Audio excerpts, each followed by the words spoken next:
Why do you automatically believe what you see in a photograph? Well, because we confuse a carefully chosen fragment with the complete truth. Right. Welcome to the deep dive. We're really thrilled you're sitting at the table with us today. Absolutely. This analysis comes from a piece published on SanalSergi.com, and it's part of the SanalSergi Photography Podcast Series. It is. Our mission today is highly specific. We are going to strip away the untouchable, almost sacred truth of documentary photography. Yeah, we're taking it all apart. By the time we finish this conversation, you will never look at a news image, a historical portrait, or a gallery photo the exact same way again. You really won't. I mean, to understand how a photograph manipulates us, we have to look at the automatic trust equation your brain runs the very second you see an image. Right, that split-second reaction. Exactly. Our minds are deeply wired to believe that seeing is knowing.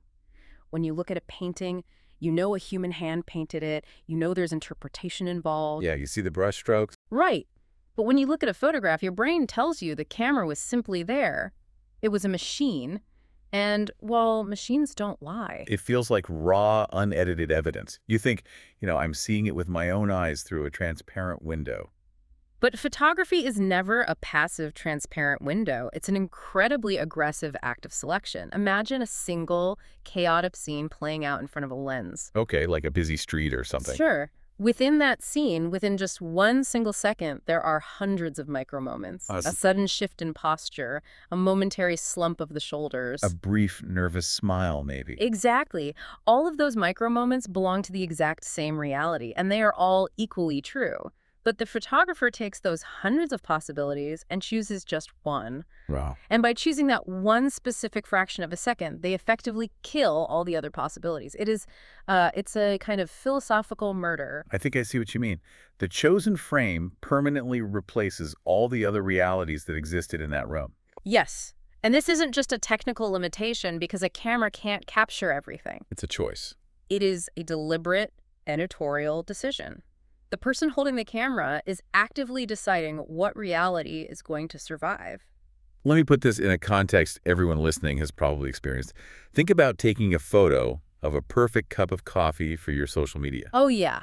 A classic example. You move the cup into the beautiful morning light, but to get the shot, you carefully frame out the messy, chaotic room right behind it. You have to. Right, you crop out the unpaid bills on the table, the unwashed dishes in the sink. The question is that photo a lie, or is it just a highly curated truth? Well, it's an illusion of transparency designed for a specific effect. That's the invisible edit. The invisible edit. I like that. The decision of what stays in the frame and what gets pushed out is never neutral. It always answers one guiding question. What is the most effective way to tell the story the photographer wants to tell? So the moment you prioritize emotional effect over absolute reality, the truth fractures. Exactly. You are no longer looking at what simply happened.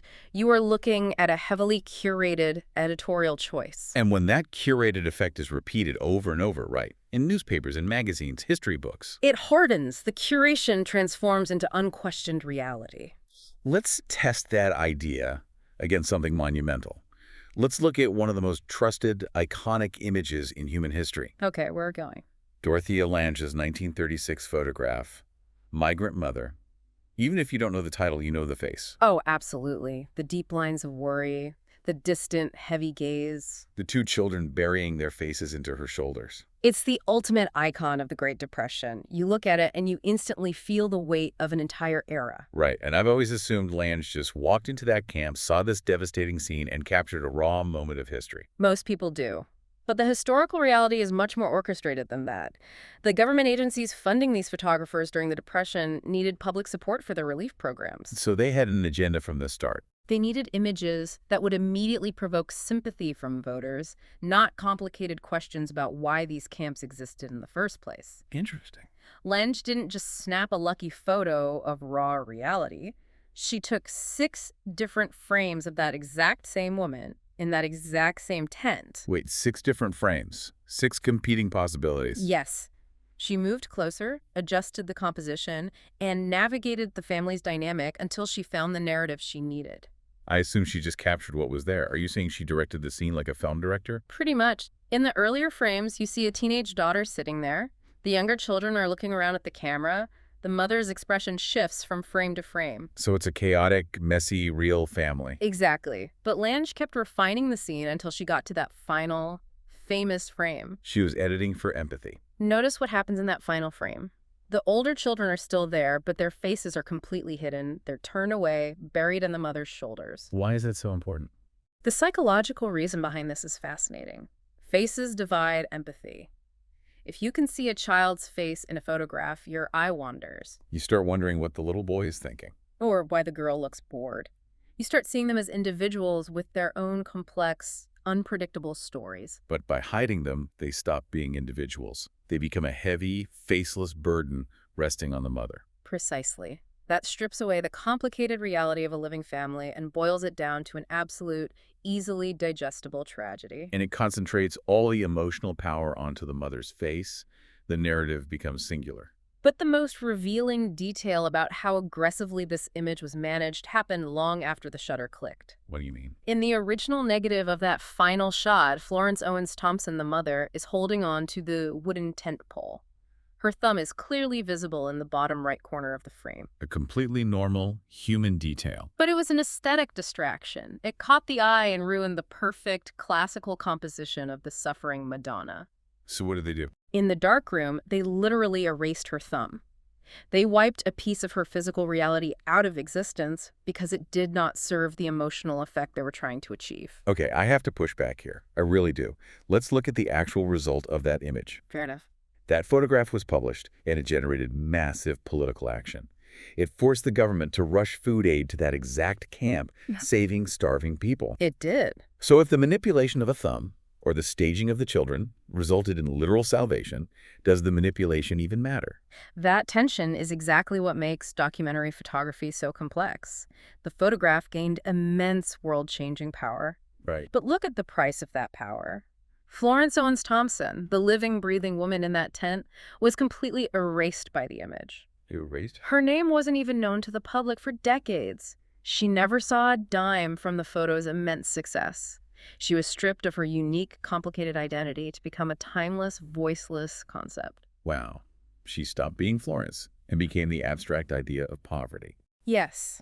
The image gained its power not by showing the fullness of her reality, but by narrowing her down into a symbol. That narrowing process is haunting when it happens to one individual. But I wonder what happens when a photographer tries to capture suffering on an industrial scale. That's a great question. Does the need to manipulate the image increase when the tragedy is massive? It absolutely does, because mass suffering is inherently alienating. To see this in action, we have to look at Sebastião Salgado's 1986 photographs of the Serra Pelada gold mine in Brazil. For anyone who hasn't seen these images, imagine a massive, gaping wound in the earth. A giant open-pit mud mine. It's staggering. Inside this pit, there are 50,000 men covered in wet dirt, carrying heavy sacks of terrifyingly steep, rickety wooden ladders. It is a vision of visceral, brutal exploitation. Yet, when you look at Salgado's photographs of this horrific pit, they are breathtakingly beautiful, and that beauty is a very dangerous tool. How so? Well, he chose to shoot this nightmare entirely in black and white. Think about the psychological impact of that single choice. Okay, taking the color away. If we saw this scene in high-definition color, the sickening red of the iron-rich mud, the slick sheen of sweat, the dirt, the ugly reality of 50,000 desperate men, it would be revolting. Our brains would process it as pure trauma. Exactly. And we would instinctively look away. But isn't capturing the beauty of their labor a way of giving them dignity? If he shot it in ugly clinical color, aren't we just victimizing them all over again by turning them into a grotesque spectacle? Giving them dignity is the defense often used, and it is a powerful argument. But we have to look at the psychological mechanics of that beauty. Right. Black and white transforms the raw exploitation into a majestic, timeless mythology. It elevates the suffering, yes, but it also sanitizes it. Because the mud looks like sculpted clay. And the lines of men on the ladders create these perfect rhythmic, geometric patterns. It doesn't look like a Brazilian mud pit in the 1980s. It looks like the building of the pyramids. It looks like a biblical epic. Yes. And a biblical epic feels inevitable. It feels like something from the ancient past, not an ongoing crisis that we can actually stop. So the aesthetic order creates a shield.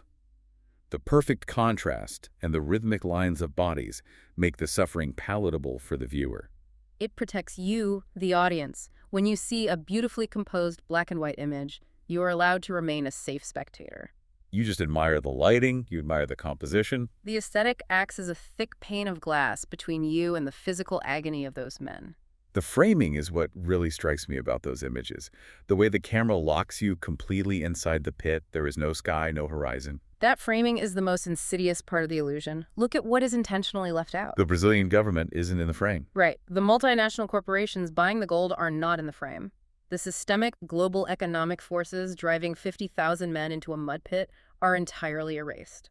By cutting out the outside world, by erasing the modern context and aestheticizing the labor, the photograph absolves the viewer of any responsibility. Exactly. It doesn't ask you to dismantle a corrupt system. It asks you to admire the noble suffering of the workers. The audience becomes consumers of fine art, rather than witnesses to an ongoing crime. That's exactly what happens. That idea of consuming suffering as art, it feels like there's a tipping point, a moment where the aesthetic goes from being a protective shield to something much more parasitic. That tipping point was reached in 1971. Eugene Smith took a devastating photograph titled Tomoko Uemura in her bath. The context of this image is deeply tragic. Minamata was a Japanese fishing village poisoned by industrial mercury dumped into the water by a corporation. Yes, the residents suffered horrific neurological damage. The photograph shows a mother bathing her teenage daughter, Tomoko, whose body is severely deformed by the mercury poisoning. It's one of the most powerful and ethically heavy photographs ever taken. It really is. But it is vital to understand that this image is a masterful, deliberate construct. I know Smith lived in that village for a long time. He built a profound trust with the families there. This wasn't a photographer dropping in for a quick headline. He was deeply embedded, yes. But the photograph itself was meticulously lit and staged. Just staged, really. The lighting in that small, dark bathhouse is intensely dramatic. The background falls away into pure black shadow, perfectly isolating the two figures. They're focusing on them. The light falls flawlessly on the mother's face and the daughter's twisted limbs. It looks exactly like classical painting. It is a direct visual echo of Michelangelo's Pietà, the Virgin Mary, holding the broken body of Christ. And this is where the psychology of visual manipulation reaches its peak. How do you mean? The human brain's pattern recognition software rewards us for seeing symmetry and classical harmony. We process beauty much faster than we process horror. It's a biological quirk. Exactly. Your visual cortex recognizes the harmonious shapes before your moral conscience registers the tragedy. That is a brilliant way to explain it. The beauty acts as a Trojan horse. It is worse than a Trojan horse because the beauty doesn't just deliver the reality, it overwrites it. Your eyes drawn in by the familiar, gorgeous classical composition. You see the divine lighting and the perfect framing. You lean in. And then what? And then, a split second later, the devastating reality of the poisoned child hits you. If Smith had just taken a hard, brightly lit clinical photo of the deformities, the visceral reality would have hit you first. Your instinct would be to close your eyes. Right. The aesthetic traps you in the frame, holding you there so the reality can finally break your heart. The tragic irony is that the image became too successful. It did exactly what it was supposed to do. It exposed the corporate crime to the world. But then it took on a life of its own. It was printed on posters, published in glossy magazines, hung in art galleries. Until the family could not bear it anymore and eventually banned the photo's publication. Which makes complete sense. It does. The photograph ceased to be their private, lived reality. Tomoko wasn't a girl to the world anymore. She was a universal symbol of pollution. She became an object of public consumption. The image effectively took control of their tragedy. The photograph became larger and more important than the human beings actually suffering inside it. If we step back from these specific historical moments, the Great Depression, the Brazilian mines, the poisoned waters of Japan, we start to see the underlying DNA of the entire medium. The invisible system behind the illusion. Yes. We begin to understand the incredible, quiet power of the cut. The most defining decision in all of photography is not what is illuminated by the flash. It's what's destroyed by the edges of the frame. Exactly, because the frame physically severs the subject from its context. It cuts the umbilical cord to reality. The sprawling, corrupt system behind the exploited worker is gone. The complex, messy history behind the struggling mother is gone. The enduring daily aftermath of the poisoned child is erased. The frame isolates a single fraction of a second and serves it to you on a platter. What is truly terrifying is that a photograph never feels incomplete. Right. It doesn't leave empty white space to show you what is missing. No, it doesn't. It doesn't have a blank corner that says, insert government corruption here. It fills its four borders with such intense, perfectly composed detail that you, as the viewer, feel completely satisfied. You feel like you possess the whole truth. It is a silent dictation of reality, and you don't even know what you don't know. Which brings us to a crucial dilemma for anyone trying to navigate a visually saturated world. Right. If you are listening to this, you are probably feeling a bit disoriented. You might be thinking, so what do we do? Throw photography in the trash? Do we just assume every Pulitzer Prize-winning image in every historical document is a beautifully constructed lie? Throwing it away is the lazy way out. We don't discard the medium. We completely redefine our relationship with it. We have to demote the photograph. Demote it from being the ultimate proof. Yes. We must stop treating a photograph as a definitive record of what happened. A photograph is not proof. A photograph is a proposal. A proposal. I love that framing. It doesn't say this is the absolute truth. It says this is one highly specific, curated way to look at this event. Think about the ideology of the camera angle itself. The angle dictates your emotion before you even process the facts. Give me an example. If a photographer gets down on their knees and points the lens up at a politician or a soldier, that upward angle automatically grants the subject dominance, heroism, and power. Right. They look larger than life.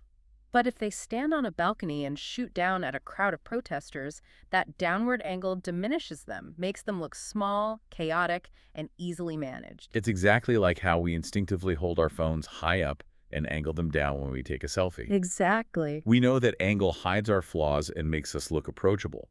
Compare that to the harsh, wide, downward angle of a ceiling security camera that distorts proportions and makes everyone look like a suspect. We use these angles every day without thinking about it. The angle is doing the heavy lifting for the narrative. The angle is ideology, which means looking at a photograph is no longer enough. Looking is passive. Looking is letting the edges of the frame do the thinking for you. We have to start reading photographs, just like you would critically read a biased historical text. We have to actively ask the questions the photographer hoped we wouldn't. Why this specific frame? Why this angle? Why is this beautifully lit? And most importantly, what was intentionally left out. Once you start asking those questions, the illusion breaks. It is a strange feeling, isn't it? It is incredibly liberating to realize that the visual reality we've been handed is just a curated highlight reel. It is. But it's also deeply challenging because it means we have to work much harder to find the truth. We can't just open our eyes anymore. We have to open our minds to the void outside the picture. We do. If you want to read the full essay that sparked this entire conversation, and trust us, you do. You can find it at SanalSergi.com. Thank you for joining us on this deep dive, part of the SanalSergi Photography Podcast Series. The next time you look at a photograph that moves you to your core, pause. And ask yourself, are you feeling empathy for the messy reality that actually happened, or are you just obediently following the emotional instructions drawn by the edges of the frame? Because what you call reality is everything they decided you shouldn't see.